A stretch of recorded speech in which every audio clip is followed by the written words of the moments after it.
Have you ever wondered, why do I keep beating myself up? I know I have, and I know that a lot of you have been asking us that question, and I'm really grateful and looking forward to unpacking it a little bit today. So when it comes to things that we do on repeat, there is usually a reason. The reason is often related to wanting and yearning for connection and love.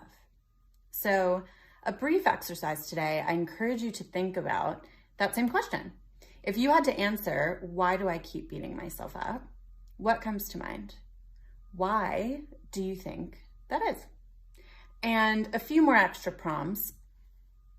Is there anything from your childhood, early adulthood, early experiences at work, early experiences with play, with sports, with friends, that led you to believe that you needed to be perfect to receive love, that you needed to achieve to receive love, that you needed to be the best, that you needed to outperform, that you were competing for attention or love from a primary caregiver or from your immediate surroundings, from a teacher, from friends?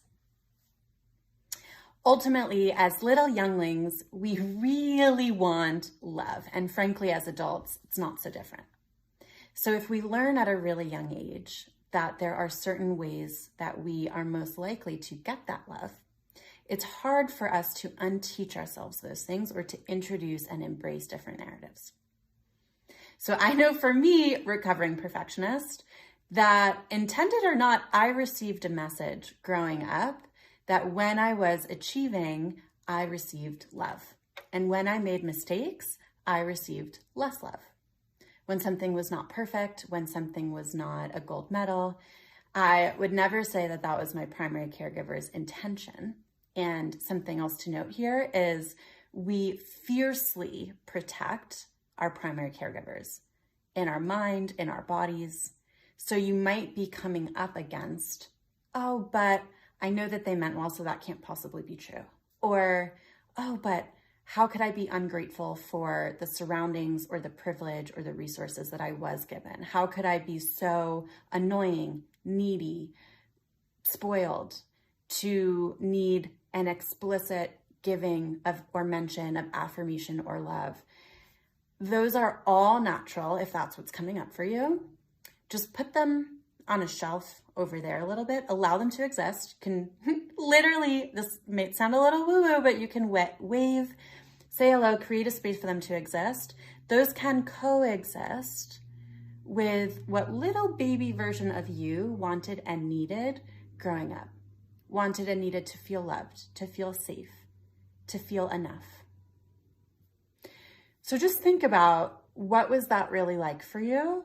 If you saw a little baby child version of you that is maybe someone else, if and when you're at the park or you walk a lap around your apartment or your house and you see baby children, think back to when you were that age. And many of us don't have concrete memories of that age, but we can forecast or we can envision what that might have been like, what narratives we may have absorbed, and how that may be impacting our day-to-day now, our present, our future.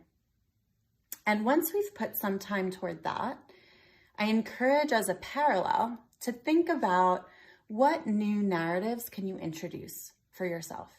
How can you re-parent yourself in some ways? Sometimes you can do this in partnership with a therapist or a coach.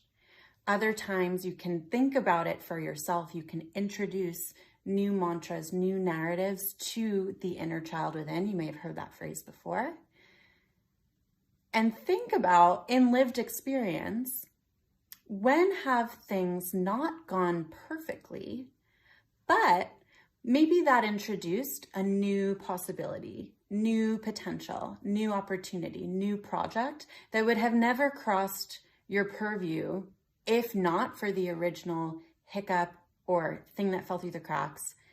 Are the consequences of the hiccup really as bad as they seem in that knee-jerk reaction?